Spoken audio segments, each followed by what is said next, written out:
At the beginning of Parshas Metzora, we read in Vayikra Rabbah base, Zos tihiyeh Tzaraas ha-metsora. This shall be the ritual for a leper. In the Medrash Vayikra Rabbah, Tezzayin base 16:2, we relate the words metsora to motsee shem. Zos tihiyeh Tzaraas ha-metsora. This shall be the law for a leper. Tzaraas motsee shem. This is the law for someone who gives out a bad name to another person. The Cohen has to perform a very strange ritual in order for the metsora to be cleansed. V'tzivo ha-Cohen v'lakach la mitaheh shtei tziporim chayos tahoros. The priest shall get 2 clean kosher live birds, v'eitz erez ushni v'tzolaas v'ezov, and cedar wood and a crimson dye which is from a worm and a hyssop. Rashi on Vayikra Yud Dalad, Posuk Dalad, quotes the Gemara in Tzaraas, Tazria Metzora base, and explains the significance of all these items. The first one, birds. Lefi shehanogoim boim al lashon hara, shehu maaseh pitputei dvarim. Because the plague of Tzaraas comes as a punishment for someone who speaks lashon hara, which is done by a verbal act of twittering or chattering. Lefichach huskaku letaharaso siporim. Therefore, birds are compulsory for the purification process of a person who has Tzaraas. Shemepat patin tomid betzifsuf kol, because a person who's been afflicted by Tzaraas has been chatting continuously like a bird, twitting, tweetering, and tweeting. Think about it.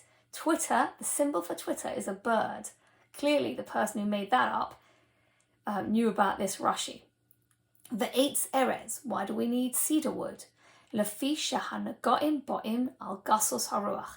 Because a lofty, tall cedar tree was used because the person who is the metsora gets Tzaraas as a punishment for haughtiness. Ushni solaas ve'ezov. And why do we need crimson dye from a worm and hyssop? Rashi quotes the Medrash Tanchuma, Metsora number 3. Ma takanoso vayisrapeh. What remedy should be used that the person should be healed? Yashpil atzmo miga'avoso katolaas v'che'ezov. A person should abandon their pride and regard themselves lowly as a low worm and as a low hyssop bush. If a person speaks badly about someone else, it's usually because they feel superior and they need to learn the valuable lesson of humility. The Gemara in Kedushin 70b teaches, Kol ha-posel b'mumo posel. Anyone who sees a flaw in another person has that flaw within themselves.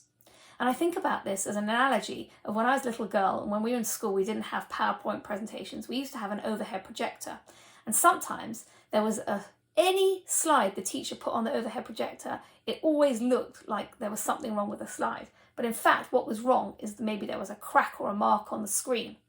A stain on a person's own character is reflected in the way they see other people. The more that a person is aware of their own negative traits, the less they will focus on the negative traits of other people. The sin of lashon hara is so serious that the Gemara in Yuma, Tes Amud Beis, tells us the first temple was destroyed due to 3 cardinal sins of idolatry, immorality, and murder, and the second temple was destroyed due to sinas chinam, baseless hatred. The first Beis HaMikdash was rebuilt after 70 years in Golus, but we are still in Golus for the second Beis HaMikdash, and it's been almost 2,000 years. The antidote to sinas chinam, baseless hatred, is ahavas chinam, loving people and caring about other people for no reason. We should do everything we can to show kindness and not talk badly about other people. In Mishlei, Yud Ches Kaf Aleph, we read, Moves v'hachayim b'yad lashon. Death and life are in the hands of the tongue. I know it's hard for me, and it's a challenge for all of us, but I heard this very powerful story about lashon hara. A person repeated juicy gossip about their neighbour. Within a few days, everyone in the community knew the story. The person they spoke about found out about this and they were very distressed. Later, the person who had said the lashon hara, who had spread the story, learned that the gossip she'd spread was not true. She went to go and see a rabbi and asked what she could do to repair the damage. After giving it some thought, the rabbi said to her, "Go home, get a feather pillow and bring it back to me." The person was quite surprised, but she did as the rabbi said, and she brought this pillow to the rabbi. And the rabbi said to her, "Right, now what I want you to do is I want you to cut a slit in the top of the pillow and release the feathers." Now, the lady was quite confused, but she did as she was told.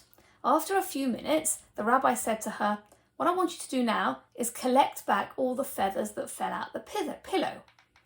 The lady was like in shock. She said, "It's impossible. The window's open and the wind's blown and it's scattered them all over. I can't collect them all back." "Yes," said the rabbi. "That's what happens when you gossip or tell a story about someone else.